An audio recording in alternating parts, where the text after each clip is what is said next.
Hello, everybody. I'm Dr. Randall George Nozal, but they call me the bounce back blind guy. And welcome to New Enlightened Lifestyle Medicine. Oh, please welcome my co-host, Patrick Herbert. Hi, Patrick. Hello. Hi, everybody. We have a special treat for you today. But as you know, New Enlightened Lifestyle Medicine, we call it NELM, we introduce to leaders in our communities. Okay, we give you absolute truth, give you facts, so you can make better decisions for yourself and your family. But we've got a special treat for you today. We have a gentleman here who's, one very known community leader, and one who has dedicated, his life to trying to improve, the life outcomes of many of our youth out there. Okay, and this is Derrick Rashad Beach, and shall I just call you Rashad? That's fine. Is that okay? But everyone out there in our community, you're really going to enjoy this interview here, because you've got a leader here that's heart driven, but also highly educated. Okay, and what you see on screen here is this guy, and I've just learned that he's got other type of ethnicities and cultures in him, and so that makes him a worldly guy. But what is undeniable is that how his heart speaks, and then how he cares, and how he has transformed that into an organization or a style of teaching that includes everyone, because we so need it. Because as in our current world right now, it's in turmoil, and with this fake thing called COVID, and things bubbling over racially, especially with the George Floyd murder, and all these other named folks. Here we need leadership, we need a direction, we need heart. So Rashad, I think can you start off with maybe going back to your earliest remembrances of you growing up, and you relating to your parents or guardians or friends, or what was on the media, what you learned, and what formed your subconscious drives, your restrictions, or your patterns of what kind of beliefs you have, what kind of convictions you have, and take us up to the present, because just you having knowing Patrick and all that, and Patrick knows all these great people, and you're already this very known leader in your community. And I would like to know how those experiences when you were growing up and all that shaped who you are today. So anyway, welcome. It's an honor to have you here. Take it away. All right. Thank you, Dr. Randall, and thank you, Patrick. I'm indeed honored, and Dr. Randall, you're too kind with your introduction. But, growing up, I grew up on the East Side. I grew up in Connecticut, Hartford, Connecticut. And I would say I grew up in a middle of the middle class environment. Mom and stepdad, younger sisters, and other siblings from my dad. And early on, and we're going to get more into this a little bit later, but mental health, and now when I look back, I see that there may have been some mental health issues. And I was raised basically in a Christian, Judeo-Christian background, and where a lot of things were viewed as, prayer. Prayer and a good whooping would take care of just about everything. So, growing up,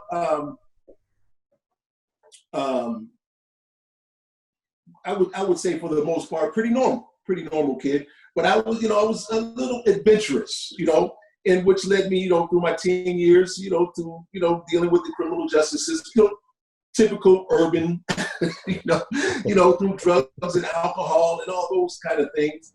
And through my criminal justice experience, I learned that wasn't the way. That was not the way. And being a high school athlete, I learned that, just because you can dribble the ball or just play sports in general, that was a pass. Whether you could read, write, that didn't make a difference. That I was guaranteed I was going to pass. Long as I was, if there was a problem, well, you talk to coach. Not to my mom or dad, and you talk to coach. So going in that environment, so I was able to see, and I could see today how a lot of the athletes today, how once they get $1 million contracts, it's like, oh, I see where that goes. But to make a long story short, I decided to educate myself. 2 educations we get in life. The one that is given to us and the one that we pursue for ourselves, which is more, I would say, enduring and more meaningful, because we're guiding ourselves in the directions that innately that we want to go. And so when I started doing that and just happened to put myself in or be in situations that I could help others, that I was in my 20s when I first met someone who couldn't read. And that was like, oh, whoa, the reality of someone that is in my age range that couldn't, like, how can you not read?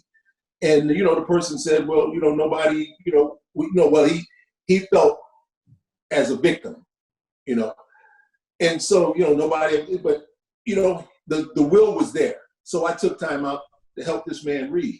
Okay, so other situations that I tutored with people that, they wanted to learn, but their environment was not conducive to the learning process.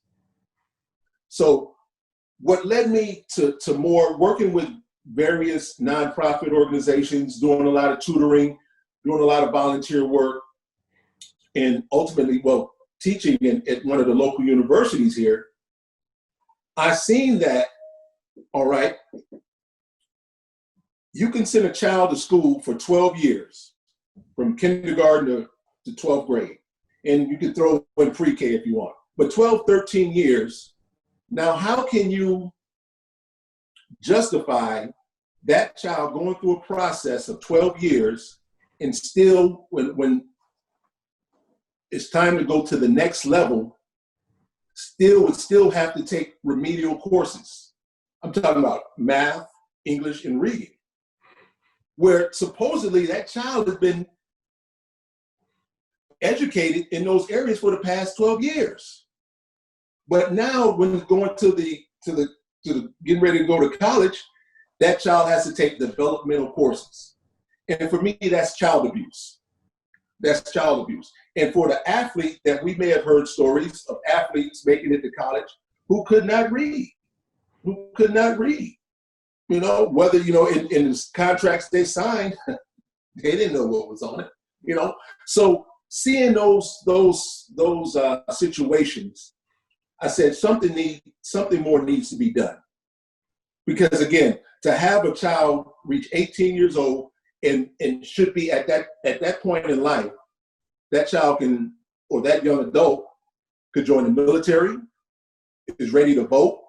That child should be ready to be a productive part of of his or her community. An active and productive part, ready to contribute.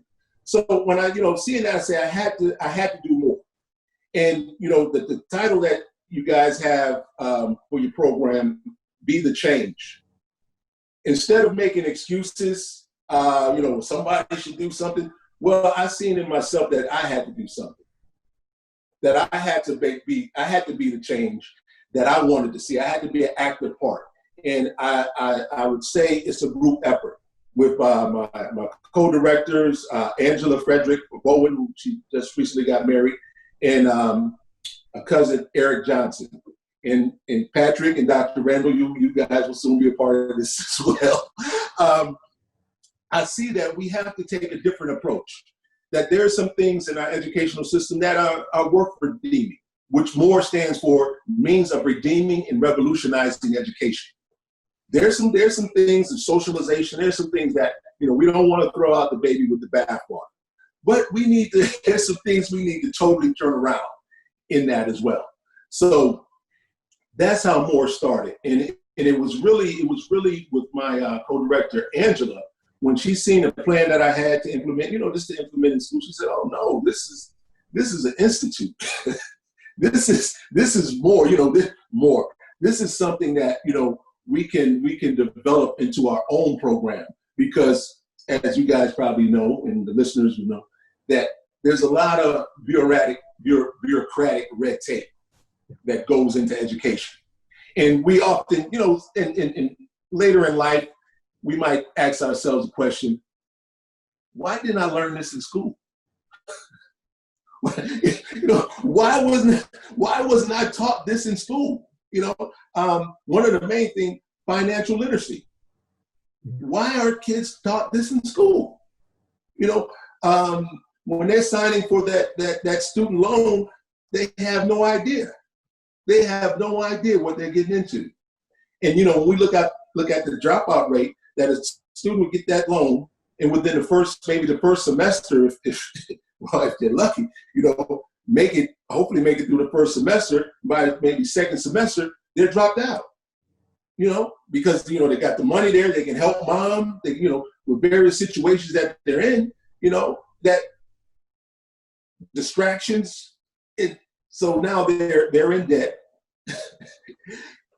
unable to go attend school, they dropped out for whatever reasons. And so now, what do they do? And so this is what M.O.R.R.E is geared towards.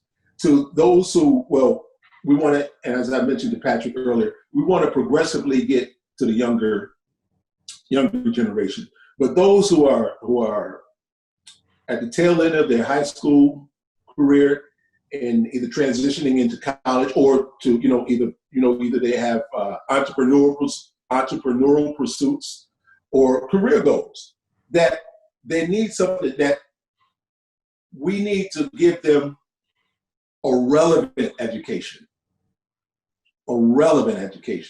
something that's in tune with what they want innately, their inner desires. A lot of times, when you look at from K through 12, we're basically taught what to think. And college is supposedly to teach us how to think. And when you do the graduate level, you understand why.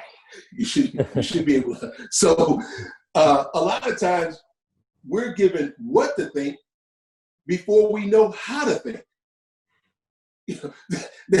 So really, we need to learn how to think first.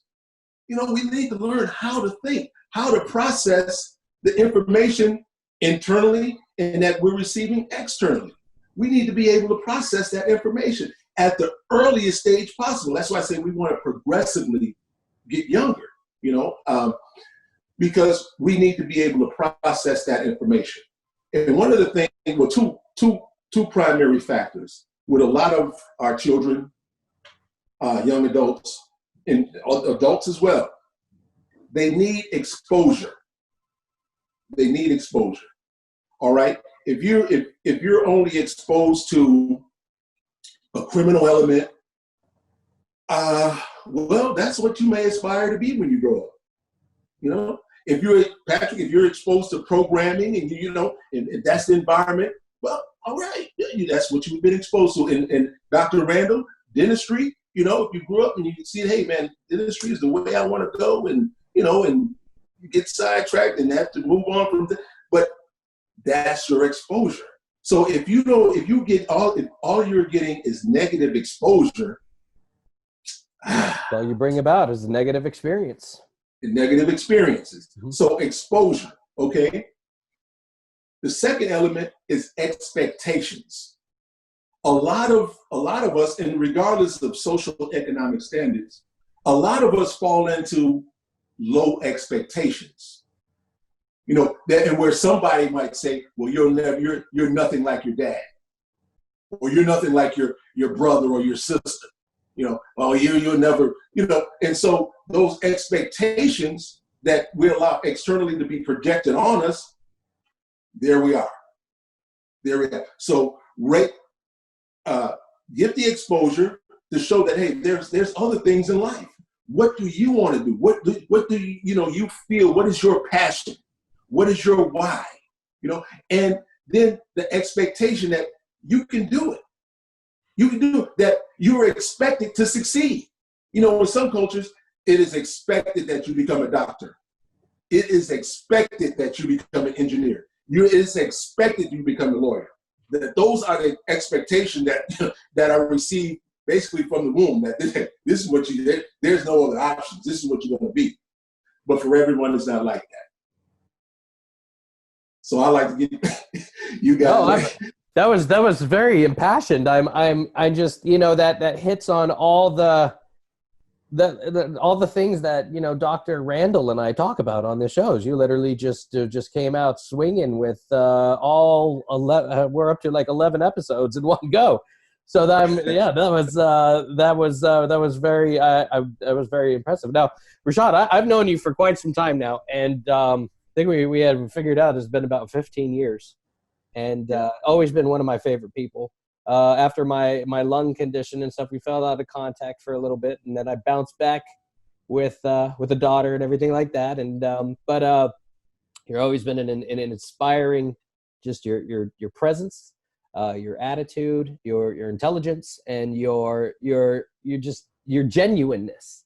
And I appreciate that. Thank you. Oh, of course. And the thing that really shines through with M.O.R.R.E, from my own individual research while looking up the programs and looking at the webpage, and I've seen it develop over time, because when you first showed me, it was just an icon pretty much on the screen that said M.O.R.R E, maybe with a little bit of text, but it's come a long way, and that's what shows the genuineness, and that's what's lacking in this world, is that genuine, like Dr. Randall says, heartfelt approach. Because like you said, you paused, you took the time out of your day to help somebody out. You know what I mean? And gosh, in this, I call this a service to self world and planet, and a lot of people behave accordingly. And you're very much a service to other kind of guy. And that's just, that was a very refreshing and impassioned speech. It had touched on all the bases of the subconscious programming, which is very, very important. And you were describing what I call, or what in New Age circles are called, reality creation. I'm sure you've heard that. You create your own reality, and it is based on how you've been programmed and what you've experienced and your expectations and all of that stuff. And a lot of people are programmed to manifest horrible experiences for themselves for all the reasons that you said. We're told how to think. We're told what to expect. And then we bring that about into our reality, because that's the stuff that we hear when we're little absorbent sponges called kids, and a kid doesn't have isn't able to differentiate between, they don't even know about options. They just believe everything they're told. And you brought up very interesting points that I wanted to expand upon here. You said we're never taught how to think. We're never taught critical thinking skills in the beginning. We're basically just taught to be obedient servants to authority figures, our teachers, that college, the institute, this, and one of the reasons we're not taught to critically think, I think, personally, is, and why we're not taught finance. We're not taught about anything about money here. We're not taught about how the money system works. We're not taught about the Federal Reserve System. We're not taught about finances, how to balance your finances. Why? And before you know it, all these college students who are just sponges coming out, going into college, all these high school students who have no concept of any of this are what? They're getting loans, they're easy to financially manipulate, and they're put into credit card debt, and because that debt is an enslavement to whatever institute you're in debt with, be it the college or the financial structures, the banks, whatever. And then they make literally debt slaves for life. And then unless they learn, and for the most part, not a lot of people, they don't, it's easier to say I want to make money than it is to say I want to understand how to use money, so they don't study those things. Oh, I'll pay it off later. Oh, I got a credit card, I'm going to go buy a car, or things like that. I don't mean to go on and on over here, but I just wanted to say and point that out. And Dr. Randall, what are your thoughts over there? I could listen to Rashad all day here, because me too. What is that? He's put his genius into something something that can be taught. And I'm listening to you, Patrick, and you, Rashad, and Rashad, you remind me a lot of Jack Canfield. Okay, and people will know him from his chicken soup for the soul kind of things. Mark Victor Hansen, but he was a Harvard graduate. Okay. And what he did instead of doing the white power thing is that he goes, I want to be a teacher. And so where does he go? He goes into the inner city where there's primarily only black kids. Uh-huh. And he goes, I want to show these kids that they could do it. And if and then from there it's like, if they don't believe in themselves and if they're treated like like they're never going to amount to anything, guess what? That's what they learn. That's what they're going to believe. I can change Victimization, yeah. You see, and so you remind me a lot of him. And he goes, oh, you're a Harvard grad, and here you're going to teach in the inner city? Are you crazy? He goes, no, I love teaching, and there's so much potential in these kids, and they don't even know it, and they're taught not to know it, and they're taught that they're worthless and scummy, and all that. Right. So, he goes there, and then what he noticed was that a lot of the teachers basically are not good teachers. And especially when it comes to, the black or the minority kids. Oh, they're all scumbags, let's get through before we get shot and all that, and let's, get home. Right, right. And he's there going, I don't want to sit with you guys. These are people that have their individual souls, and they're so packed with talent. And who you guys are telling them that they're crappy. Of course they're going to believe it. Okay, and so anyway, he became such a popular guy, a teacher, and no other teachers liked him, of course. But all those kids that he taught this, just a personal development class after school. Okay. Right. And then so what happened is that all those kids that got thrown out of school, and they're all black kids because they're either doing something bad or not, they're breaking into school to take his class. So he thought it was kind of funny. Wow, you're breaking in? Oh, I love this.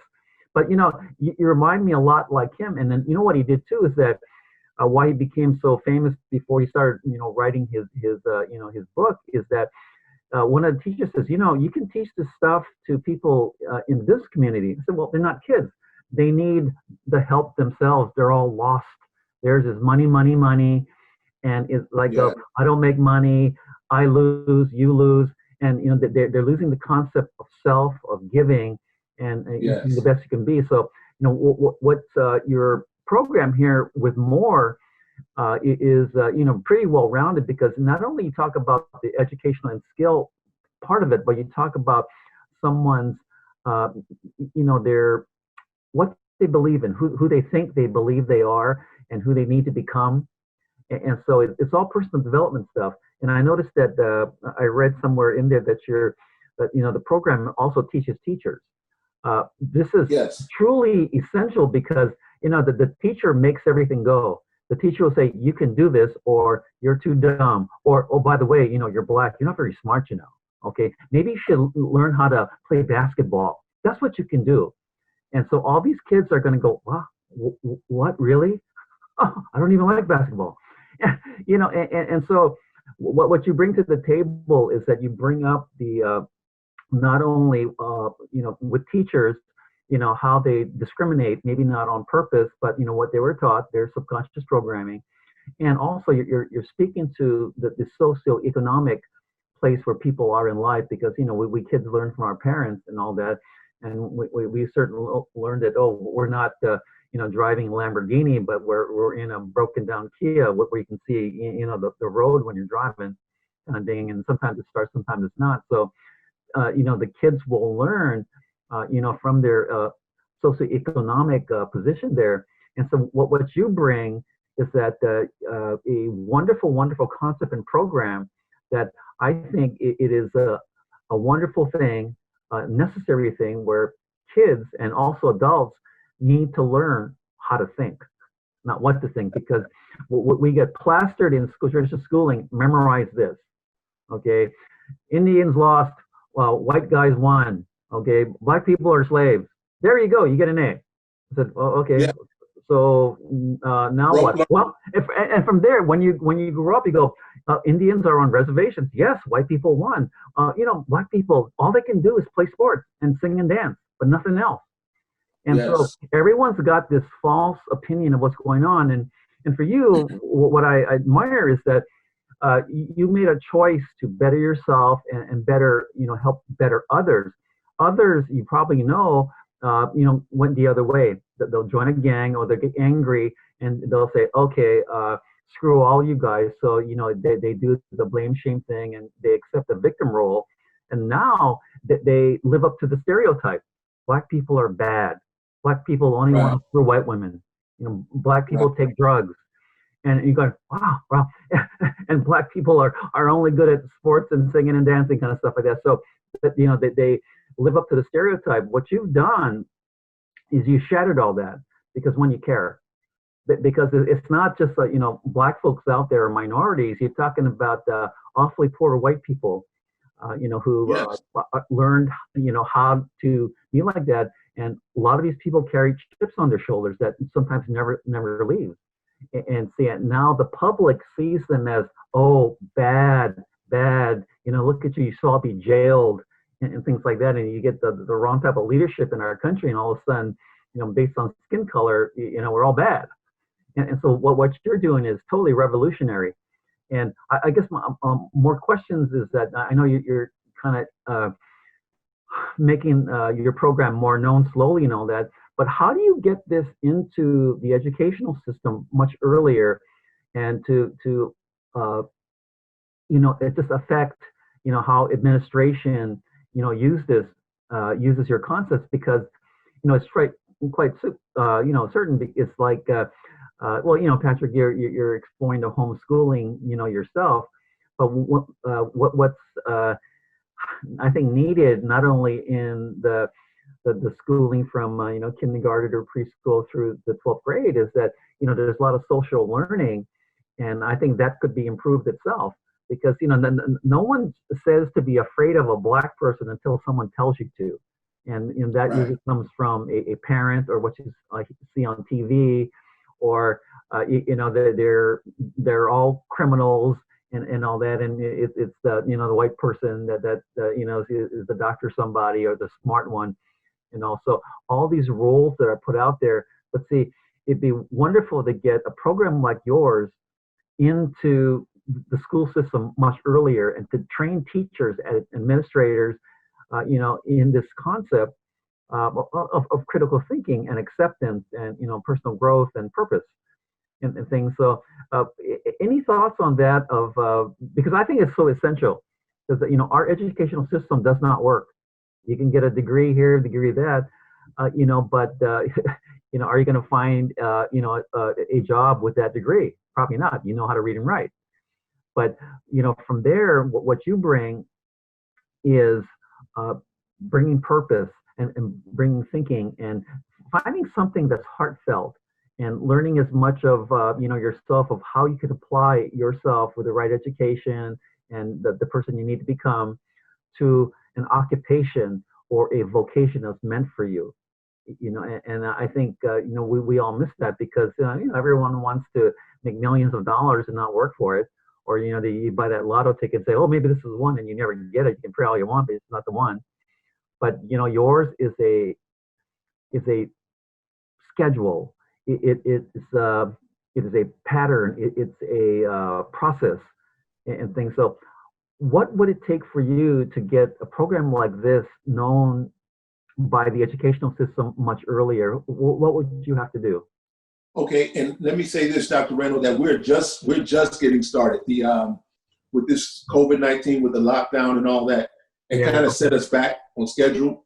But what I plan to do is work with various nonprofit organizations and educational nonprofits, whatever, charter schools, public schools, whatever, that creating curriculum, and we're in the stages of developing all our curriculum,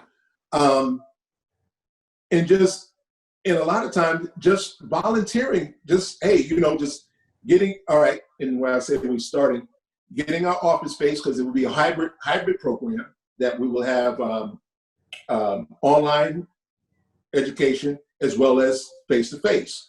Okay, so once we get started in reaching out to, again, those individuals who are just completing high school, that, all right, let me say this, that I talked with a few educators, and they were mentioning that the counselors wasn't even encouraging some of the students to go to college. And we hear of the concept of teaching to the test, teaching towards the test. Yeah. That just pass the test, just pass, memorize it, and that's all you need. Yeah. Yeah. Just pass the test. Well, in college, so that's what we're working on. And like I was talking to Patrick earlier, that I hope to work with you guys in some curriculum development and getting it into schools. That we have solid, and that we have the credentials to back it up. That this is just not some fly by night, get rich scheme, and we just leave the students, get them enrolled, and leave them high. But giving them a quality education that's truly going to prepare them for success, whether again in entrepreneurship or in their chosen career path. Because the areas that we're touching on, well, let me say this, that a lot of times there's areas that you do not need a college degree. And one of the project program is the project management program, that you do not need a college degree to become a project management. And project management, it encompasses just about every aspect of life. And our own individual life is a project that needs to be managed. That's true. That's very true. That we need to. And leadership program, that the highest form of leadership is self-leadership, to lead yourself, the self-development, because it starts with the individual development, community development, and then development of the global self, I would say, that we act locally, but we think globally. That we have a global, and I'm not talking about, the one world order, new world order, no. I'll talk about that, No, that we understand that we're all connected.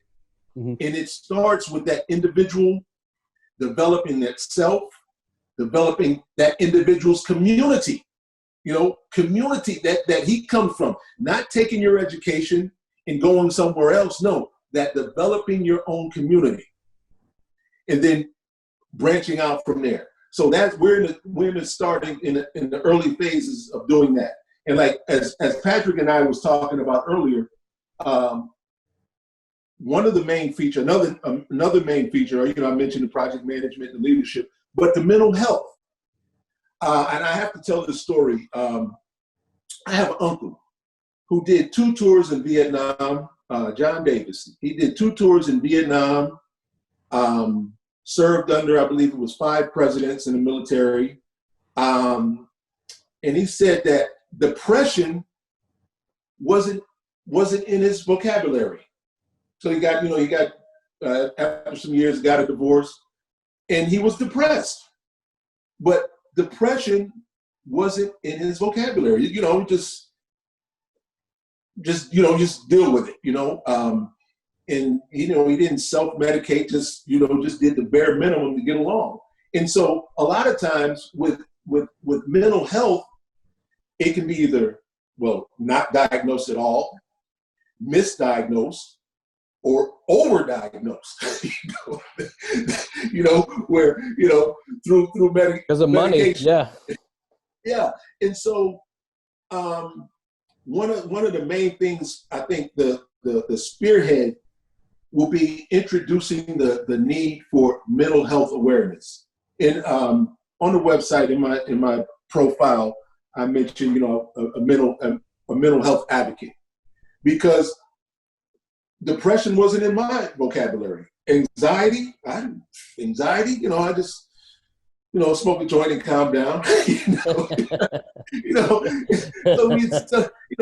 have a drink and just calm my nerves a little bit. So I didn't know. I was anxious. I didn't know. I didn't know. Never had any. Like I say, growing up was either prayer or whooping. That was the cure-all for everything. So you didn't know. And in a lot of communities, that a distrust for the medical profession. You know, a lot of distrust because of that overdiagnosing, you know, or misdiagnosing. So there's mistrust. So bringing that awareness and that, and again, as Patrick and I discussed, some people don't need medication. You know, some people do. Some people do. But making sure that that is the final alternative, that, you know, a person receives medication. But, you know, through cognitive behavioral therapy, that through, you know, through certain activities, and as, you know, and as we all know, that whatever you're diagnosed with, your diet is going to be taken into account, your physical activity, and your rest. And let's go back to your dietary habits. And that just doesn't mean what you eat, the physical food. Just what you are taking in, what you are ingesting, digesting, and internalizing through your environment, through what is being fed through media, what is being fed misinformation, what is being, you know, given to you in your community. Yeah, that is your diet. That is a part of your diet. That is a part of your nutrition. And here in America, it sounds crazy to say that we are one of the most malnourished countries in the world. We are. We eat, and this is, you know, Dr. Randall's favorite subject. Yeah, not only, you know, through the consumption of sugar and salt, but yeah, through what we're being fed through the media. So that's part of the cure right there. Proper diet, and then exercise, being active, you know, being involved in things, you know, and I say, you know, everybody's not, you know, conditioned to go to the gym, you know, but just walking and engaging, just, you know, just the human interaction. You know, I think that is being lost. And again, rest, and not just the physical sleep, but sometimes you just got to rest your mind, meditation, you know, and, you know, those, so you guys are more into that than I am, but, you know, I'm coming along. So bringing that in, initiating that, because, you know, a lot of times it dies down until there's a shooting. Yeah. Mm-hmm. So there's some mass shooting, there's a school shooting. Mental health. No, this should already be in the mix. Mm-hmm. This should already be there. So those three things: our nutrition, our activity, and our rest. You know, this is where I want to go with this, and again, getting progressively younger. You know, from as Patrick, as we discussed, you know, from the early stages. I mean, while the child is in, you know, you can't start too soon.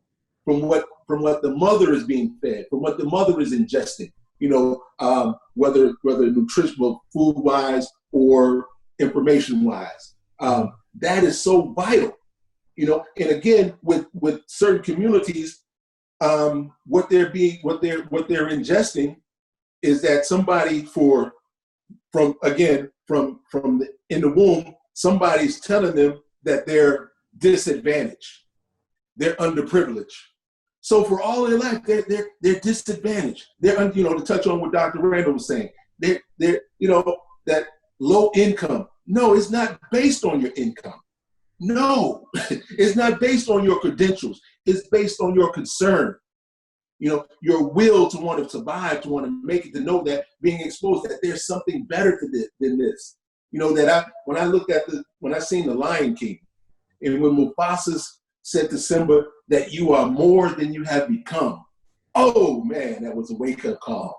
That you are more, you know, I was a grown man, I'm watching this cartoon, but I mean, you are more than you have become. You are more than you have been conditioned to believe that you are. That is just social conditioning, that you can only be an athlete, that you can dance and sing, that you know, if you're not a successful rapper, you fail. Mm-hmm. Yeah, if you don't have a contract, you fail. No.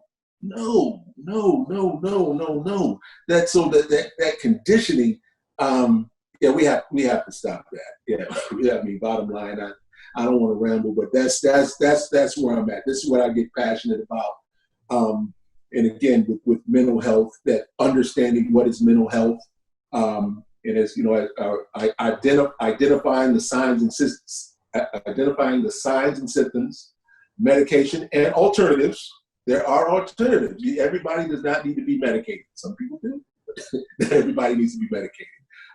Anger management. Yeah, anger management. Not just time out in the corner. No. Let's talk through this. Mm-hmm. Yeah. What are you feeling? You know, what, why? What, you know, it's things that we can do. Peer support, you know, so that's my spin on it. And Dr. Randall, yes, that's, you know, that's where I'm gonna, or that's where I am projecting that towards the gateway is through mental health and developing and presenting these programs through nonprofits and, well, anybody that will listen, basically, anyone that will listen. No, it's awesome. I wanted to hear from you because I'm sitting here just thinking, and that's just what I do. I kind of analyze everything, right? But you know, your program is so thorough, and you know, it's meant for personal and professional development. But you know, what this program does, from the sounds of it, is that it makes for you know, a better person, a person with purpose, and with that meaning a better, you know, person in general, a better spouse, a better husband or mother, you know, a better employer, or something like that, where, you know, they're become better parents, where they can are better teachers, you see. And I was just, you know, before our show here, I was listening to something that John Whitehead had written about, and you know, he's you know, he's talking about the you know, this COVID fake thing, and this you know, the George Floyd, the racial things bubbling over and all that, they're colliding. And this long article, I read the long version of it. And at the end, you know, it reminded me of Patrick. He goes, you know, what's missing in our lives is love. You know, we don't love ourselves. We don't love other people. And what do? Well, we take the opposite side. I'm going to call you names. I'm going to be rich. You're going to be poor. And I will dominate you. And he goes, we get more of it. Look what's happening, you know, decade after decade, century after century. He goes, we need more love here. And then we need to learn how to be givers. We need to grow, and we need to learn how to accept and connect with other people.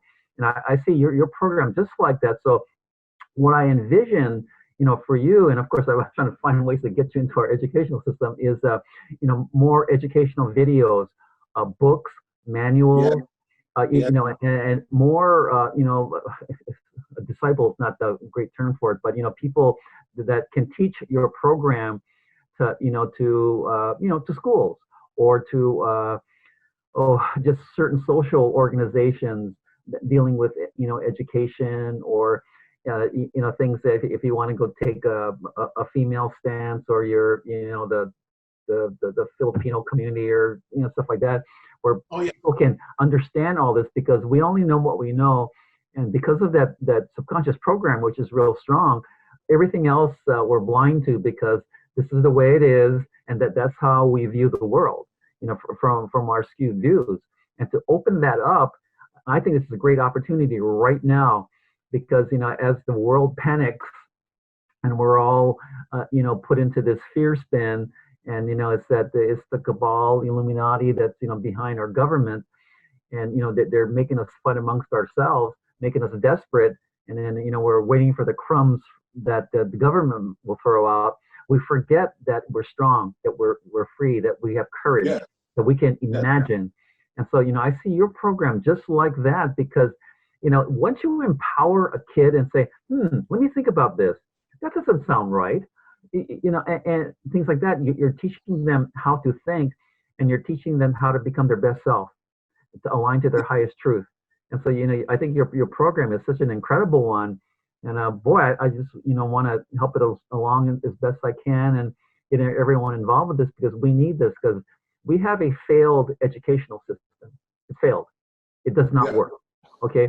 And you're going to have some people that are self-motivated and to go, you know, do some ancillary learning and things like that, but they have to learn on their own. But a lot of people won't, you see. And I'm interested in those kids, especially that either drop out of school, or because they're told that they're not good enough, And so they never even get to the 12th grade. They're gone by the time 6th or 7th grade comes along. And now Oh, what? yeah.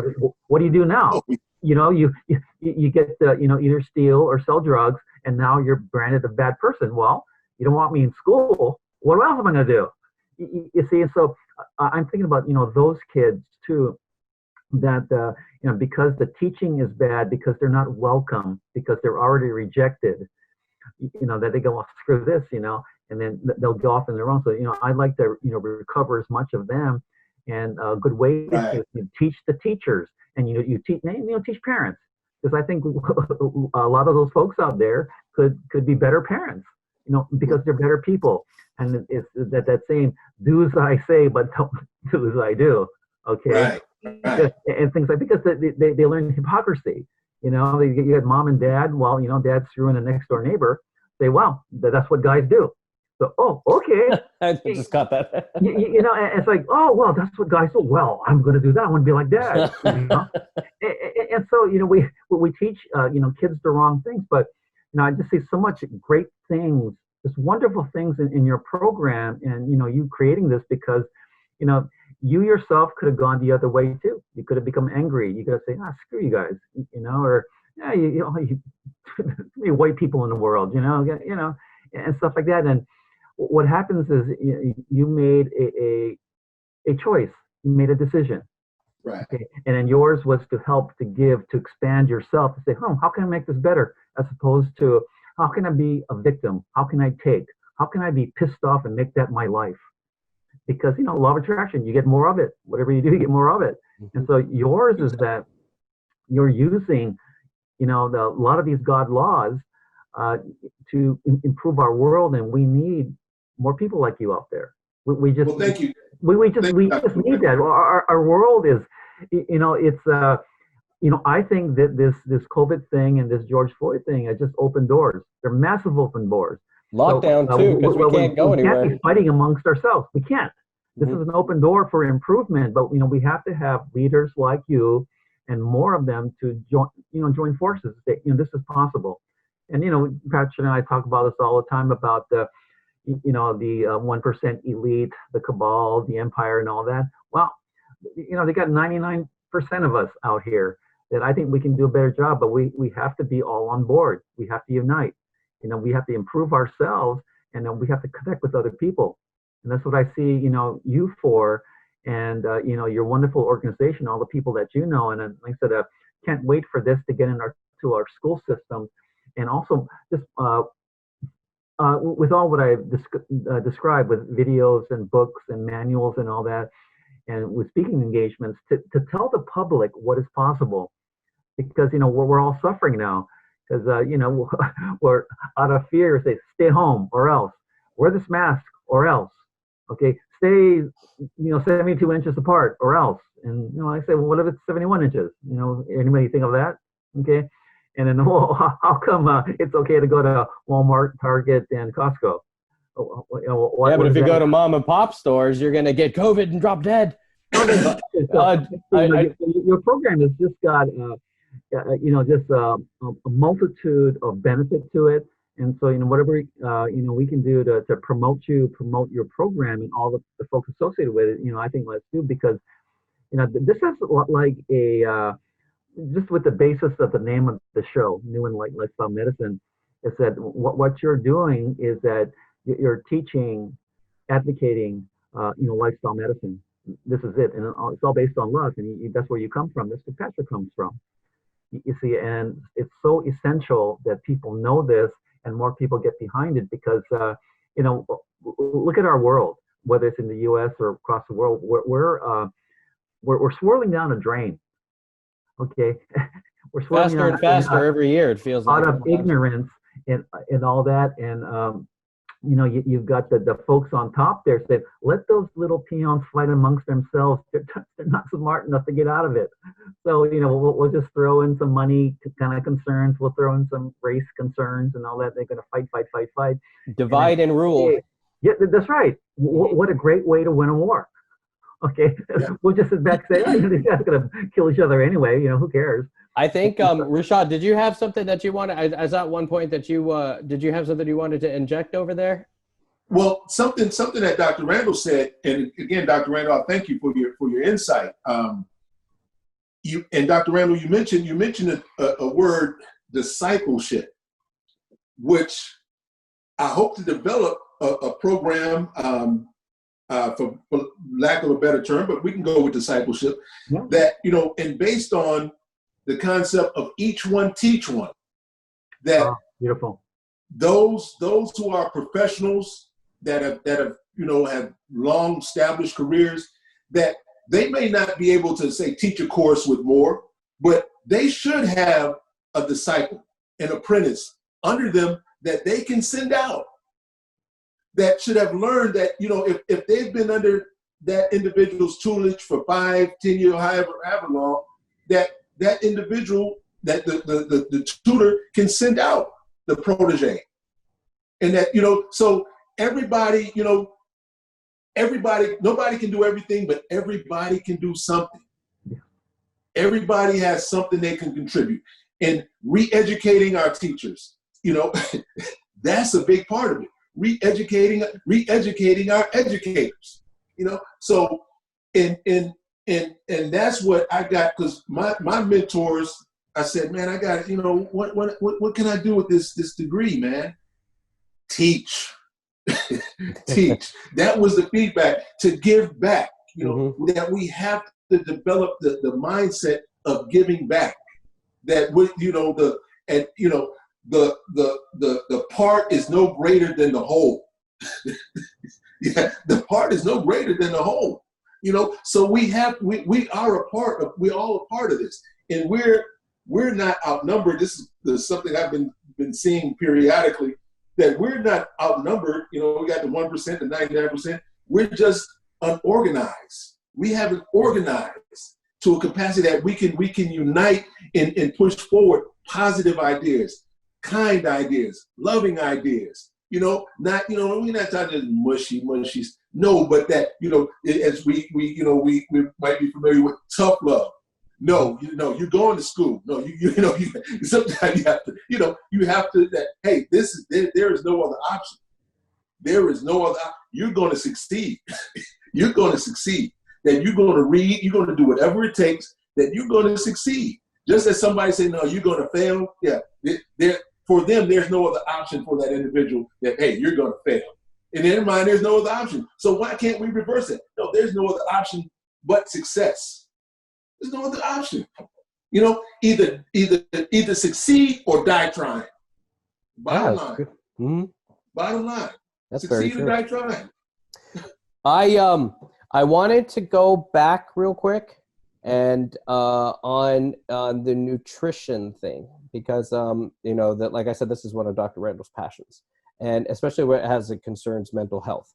I think with the M.O.R.R.E program, that's huge. Like, you don't get that kind of teaching. You're not.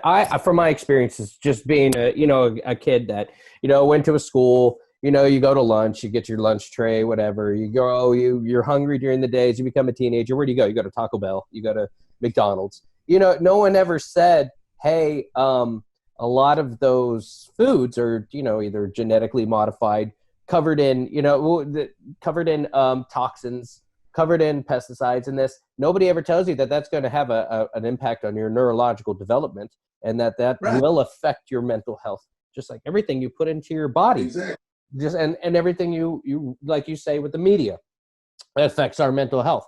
And Rashad, you and I, we don't watch the mainstream media, and we don't read the mainstream media for a reason, because we don't want to sit there and hear a one-sided narrative that is politicized, for one, shoved down our throats, because that's just a part of divide and rule. Here, all these, and you see it happening now with the racial divide being created in this country. One side's being victimized, and then they're pitting that side against the other, depending on what channel you tune into. And that's how ridiculous it is. You go, because you've got you've got this side on the, we could call it, when it comes to politics, you got the left and the right. And that's a good analogy for that, because it is, even though they might not, share the same values, you've got the, this narrative on this side, then you've got the opposing narrative on the other side. And then it's just, we're all fighting against each other, and everybody's fighting. it's class warfare, it's this warfare, it's that. Well, at the end of the day, it is class warfare, because billionaires and the people behind the scenes, and I'm going to be dabbing into this subject, they're not divided.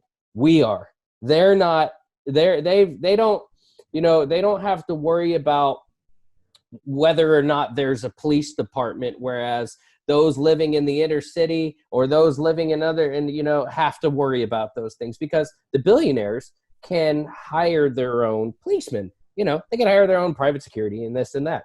Whereas we have to worry about those kinds of things. And when it comes to health, but I know that all of this is besides the point, but I'd always, one of when you look at the media and you break it down and you look at this one-sided narrative that is shoved down your throats and how it's politicized and it's agenda-driven, and it is all agenda-driven. It's all agenda-driven. You know why? Because we wouldn't believing and acting and behaving in these ways if we were empowered. We only behave and act in those ways when we're victimized, because we got a bone to pick, because we've been made a victim. How are we made a victim? We've been programmed to think a certain way. We could either victimize ourselves, or we could allow the media to victimize us because we don't know any better, for one. But if you catch a kid early, you catch someone young, you catch them and you empower them, you teach them how to use their minds, you teach them how to tune out those narratives to, yes, like your program suggests. And this is what's exciting to me when I was looking at the curriculum on that one, because that's huge.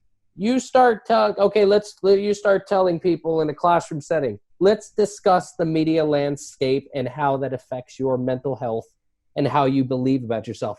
Because you're either being programmed by this side or you're being programmed by that side. And the reasons you're being programmed are not for your use and will not serve you. They're for the people in charge. And if you look at the media landscape, if you explain, 6 companies, 6 mega corporations control all of it, all of the mainstream media. So that looks like this.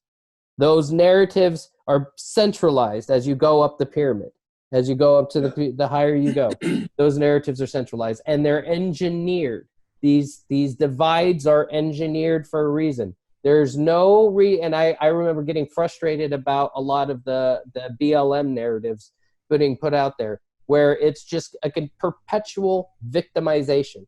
And the way, if you really want to help, you empower, you re-educate, you tell them that they're not victims. You tell these people they're not victims. You tell those people they're not victims. You tell them that they have the power, that they can rise up, they can, and if they come to realize that, then the people who are manipulating lose control, because that's what victimization is at the end of the day. It's about control. You know what I mean? It's controlling swaths of society by victimizing them, this and that. And, and it's just like when it comes to these stories in the media, they're so cherry-picked, unbelievably cherry-picked. You could look at either CNN or Fox News, and I like to do CNN and Fox News a lot because they're just, to me, they're such polar opposites. So I like to see, but they're the horseshoe, if you think about it. They might be polar opposites, but the more you start going after those extremes, everything starts coming back around again, and they become opposites. They're putting out a narrative that is very similar, but it's for divide and rule. And it's the same elements, the same topics, just with that slight tilt and that little, and it's all psychologically orchestrated. And like I said, the people, and it's compartmentalized in media. So you've got your reporters. You've got your, you've got your people that work in that job. They got a job, they get their paychecks, and they don't know what's going on. They just get told from above what they need to do, what they need to see, where they need to turn their attention. The people above hire based on a certain demographic that they want to maintain for this divide and rule. And honestly, if anybody wants to cut me off over here and take over, please go for it, because I can go on and on about this, honestly. And so it's frustrating, and you don't know that. You never learn that. You just, I grew up watching the mainstream media and being like, oh my gosh, look what's going on in the world. This is crazy. Before the internet, there was no alternative media. So you just sit there. You can't debate. You can't ask questions. You just get programmed. Television programming. That's, Yes, and that's why they call the programs. Uh-huh. It's is geared towards the programming. And you're so right. Though you know, certain news channels may be polar opposites on, you know, on the surface, but again, yeah, you say the horseshoe is it's the common goal is to divide, keep us divided. You know, that's their common goal. And you know, in making not just young people, but I mean this, like, from the cradle to the grave, bringing this to people's awareness, letting them know that, hey, this is what it's all about. You know, and if you keep feeding into it, you know, and you know, with BLM and certain things, all right, okay, yeah, I will support it, but there's more significant changes that can be made. You know, protest, all right, protesting, okay, that's cool, but let's look at real criminal justice reform. Let's look at real criminal justice reform, and with police shooting, you know, we got to look at that. You know, of course, it comes down to leadership, selection, training, and accountability. Leadership, selection, training, and accountability. If leadership is bad, selection is going to be bad, training is going to be bad, and there will be no accountability. But and as with our courses, with leadership, selecting that you can identify leaders, that you can train those people, you can adequately train them, and then know that they will be accountable for their actions. Yeah, that accountability, that a lot of times there's no accountability, that you can just do what you want to do and there will be no repercussions. In the real world, that doesn't happen, or it shouldn't happen. And again, we have to educate ourselves, because in a so-called representative democracy or republic, whatever we want to call it, it takes educated people. It takes educated people to live in a so-called democracy.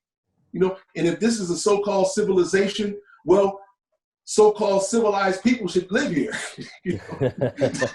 That we should be able to civically engage. Yeah, you're right. Regardless of social economic status, no, there's one race, and that's the human race. Exactly. And that we don't have to live. I don't have to marry your sister and nothing like that. But we can respect each other. I can learn about you. You can learn about me. You know, and that we can, you know, and because that's what it was really built on. You know, when we look at exploration, that people went out and explored and brought things back, and you know, they learned about other culture. And then, you know, it turned bad in some cases, you know, that much to dominate and control, you know, because it started with exploration, then trade, you know, you know, and then came religion, government. Oh, military. Oh, now it's now that you know the script has been flipped. You know, but initially just exploring and trading. Hey, what you got? Well, I'll give you this for that, and then you know, the manipulation came in. Yeah. No, that's a really good point, because one of the most beautiful things about I've always thought about the human race is how we all are different, and in a way, and that gives us, if we were all the same, this would be boring as shit, because the fact that we have an opportunity to grow and learn from other cultures, being a young man, I loved that. I loved other cultures. I thought that was the coolest thing ever, because one of the cultures that I was always fascinated with was the Japanese culture. And I loved everything about just their way of life and the level of respect and just how and how they have a very when it comes to not to speak on behalf of Japanese people, Dr. Randall, when I'm done, you could speak on behalf of Italian people. How about that? But like, you know, in terms of and a person I recently have been talking to on a website that's been running my articles was saying to me that he lives in Japan right now, and he said the one thing he loves about Japan is everybody is there. They appreciate each other's privacy.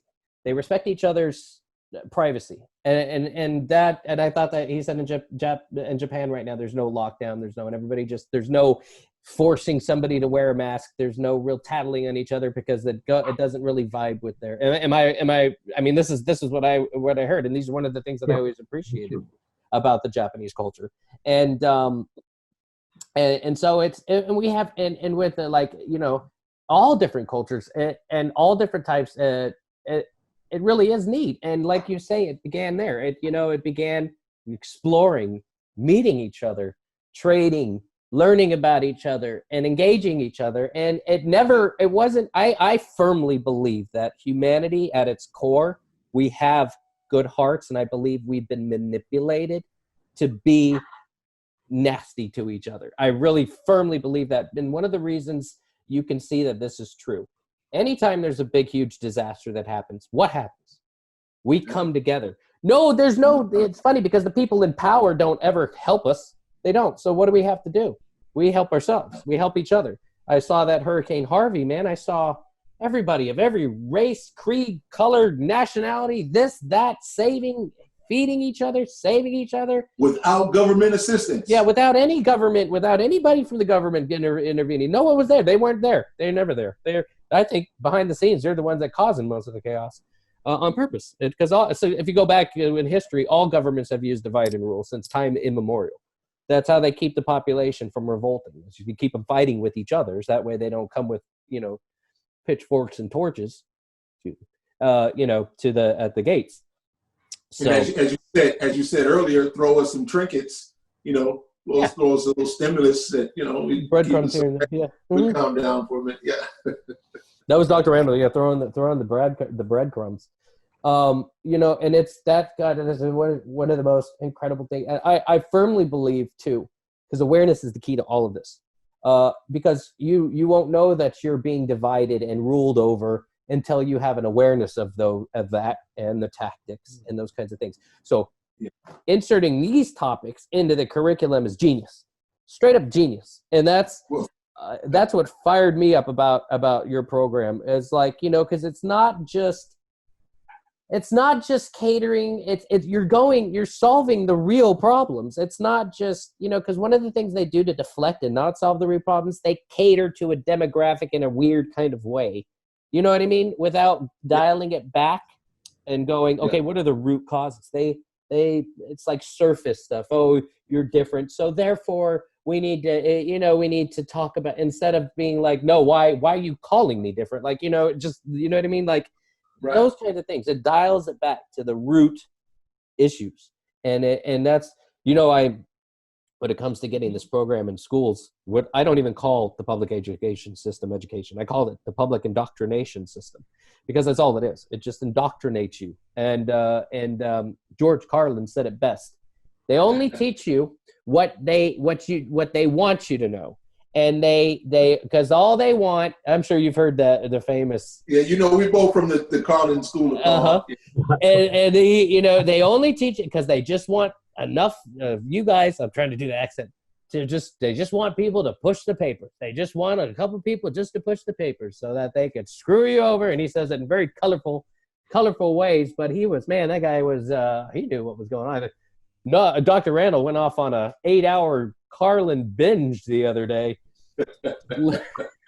He disappeared. We talk. Dr. Randall and I talk all day long, and one day he was just completely quiet, like, and I not replying to any emails, not replying to anything, and I'm like, what is going on with him? And then he popped up back off the face. He's like, I've just been listening to George Carlin for 8 hours or something like that. And I was like, wow. Well, you sent me all that stuff, so I was obligated to listen to it. But Rashad, your program M.O.R.R.E, I think it's a lot bigger than you think. Because I know we have to. I think so too. Totally. Get the necessary information out there and create the awareness. But yours is a lifestyle type of program, and all of that is education involved in all. But it's growth, because the way I look at things is just in life, you're either growing or you're dying, and a lot of people don't know that they're dying, but they are already, in how their negative attitudes. Force them to look at the world, with that constricted view. I hate this, I hate that, I hate you kind of people. Oh, you're from, you're from the Middle East, or you're from Canada, you're from Mexico. That means, and so we judge, we don't perceive. And so your program, I think, is much more valuable, much more expensive, much more expansive than you might think, because you actually create lifestyles. and to get pamphlets like this into pediatricians' offices or to small family groups or to the daycare, stuff like that. Yes. Did you know what was possible? Oh, well, where's this from? And now you've got all the type of just the basis to answer all those questions, because there's one research and the others that you're driven by love and a vision, and a lot of people aren't, because like we've been talking about, once you get pre-programmed to that American dream, that Puritan work ethic, and things like that, then from there everything becomes separate. I'm here, you're here. I need to ascend. You don't. Me first. Screw you. And once we stimulate that divide thing, oh, you're a different color. That means you're a criminal, or things like that. Or I only stole but once. But that's okay. And things. And so we end up making hypocrisy like something that's normal. So I see your program as it's lifestyle changes of lifestyles of what can be, because at the core of all this is love, unconditional love, and this is how I met Patrick. Because I went through an enlightenment. I go, what the hell is that? And I want to meet you now, because you're a good article writer, but you went through an enlightenment. What the hell is that? I want to do that. You see, and then so that's what I see with your M.O.R.R.E program. Because what you're teaching is invaluable, not only for children, but for us adults. Because we only know what we know, and that's what Patrick was saying. Is if you don't know, you don't know. And so I think to get people aware of that, say, hey, things are working out, and this is the perfect time when the world's in chaos. Because we're so, government, save me, throw me a lifeline. Well, I don't care. Here's your cookie. Here's your breadcrumbs here. Yeah, no, there's 7.8 billion of you. There's a lot of you that can die off. I don't care. Given to you by the people who print money, by the way, who just print it whenever they want. That's the funniest part about it. They say, hey, this is $1. What do you mean? Well, how do you know it's $1? Well, I just said so. That's a piece of paper. Blow your nose on it. You see, so we have to create value. And I think, your program, your M.O.R.R.E program is much more extensive, than you think, because you cover all bases of life. And, and that includes something that people don't talk about much, or maybe in guys especially, love. It's unconditional love. Okay. And we tend not to use that word because, one, it's all powerful, and it's hard to explain, hard to describe. But that's where you come from. And you've organized all these principles, here. And then like I said, it's what a neat thing to get all this out to all these kind of people, because this is a great time, because we're starving. We're starving for direction. Yeah.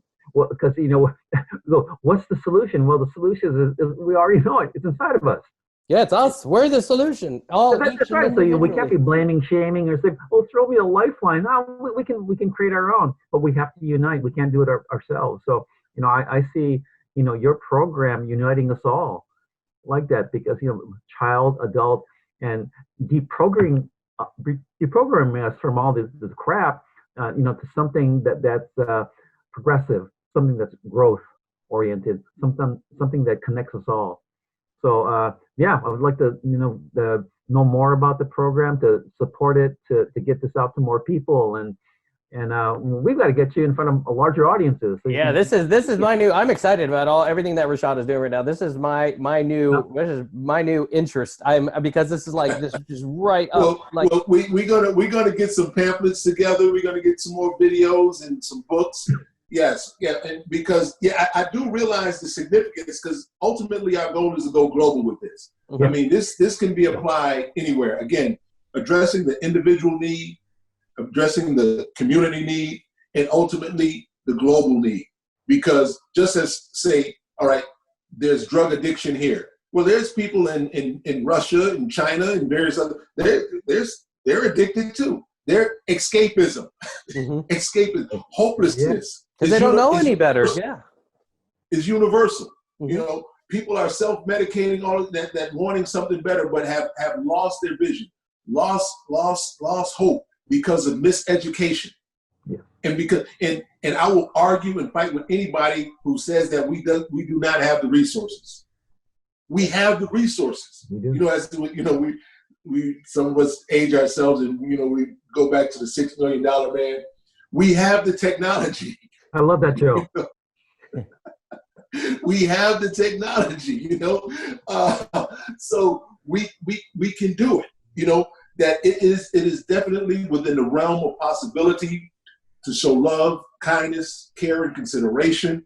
That we do not have to be divided. And of course, we recognize that there will always be that element, but we're not worried about them. That's not what we're riding on. We're not riding on the negative aspects. We're riding on our potential to do good, to make a change. And again, when I say succeed or die, not just a physical death, but a spiritual, intellectual death. Mm-hmm. So we have a lot at stake. And again, we hear the concept of the hereafter. Patrick, your daughter is your hereafter. Mm-hmm. Whether there's a heaven or hell or not, we'll leave that to the scholars. But you can look at your daughter and know that if she's things go, that she's going to be here after you're gone. Mm-hmm. That you're going to be here after your parents are gone. So we have to look out for that element. And again, each one teach one. That we provide, for our children, whatever, but for children in the community, children of the world. That we have something to give them, that we have something to teach, that we have something that we can spark that flame within them. That when you light a candle, it doesn't take anything from that source that you lit it with. If you light it with a match or whatever, that candle, and it's gonna, but it takes nothing from that other from the source. It takes nothing from it. And in fact, when we give, we learn that, and it's something that Eric, co-director, you enhance, that when you give, it just does something inside of you, inside of you. Mm-hmm. That so we can go all day on that, but that's what it's all about, man. That's what it's. And so yes, Dr. Randall, we have to get those pamphlets together, books and videos. Because I recognize this is something that can be taken globally, because this is not just something that is isolated here in America. This is global, global manipulation, global miseducation, global division. It's happening, so this is not something that's, we're only dealing with here. Miseducation is, oh my goodness, that's the new commodity. It's all engineered. I think that, like I've said, I think it's engineered that way for a reason. Rather than, I know we've gone over for about an hour and a half over here. I don't mean to cut us short, because this is a great show. I think for the viewers' sake, we should definitely have a follow-up to this on New Enlightened Lifestyle Medicine. I know you guys are going to be doing the Be the Change show together, which I am going to be either calling in or excitedly listening to. I probably won't call in because I want Rashad to, I'll end up talking too much. I want Rashad, I want him to have, because that's going to, you're talking about reaching a global audience. You can through the Pyramid One network. So and that's Dr. Randall knows how many countries does it go to? 138 countries. 138, so, right. Wow. Awesome. You've got a valuable message. And like that, awesome. Patrick was one of my guests way back when. And, he's received the most views out of any of the, the many guests I've had on there. And awesome. So and his was unconditional love. You think, well, people want to know about money or health or stuff like that. Then his was unconditional love. No, Rashad knows he's known me since I was in my late 20s. So he's seen all of the ups and downs, and then he saw when I got with Rochelle, and he saw all of that and the true love that emerged from that, which was like our story. It was very much something like out of a movie that you would see, one of those awesome tales. Which Dr. Randall, you've heard you know the story. Dr. Randall said something that I wrote down because it struck me, and I was thinking this is going to be Rashad's theme song, and this is what it's going to be called Driven by Love and a Vision. For some reason, that just sounded like the greatest title to a song ever. So I wrote that down because you said he was driven by love and a vision. I was like, holy crap, that sounds like an awesome man.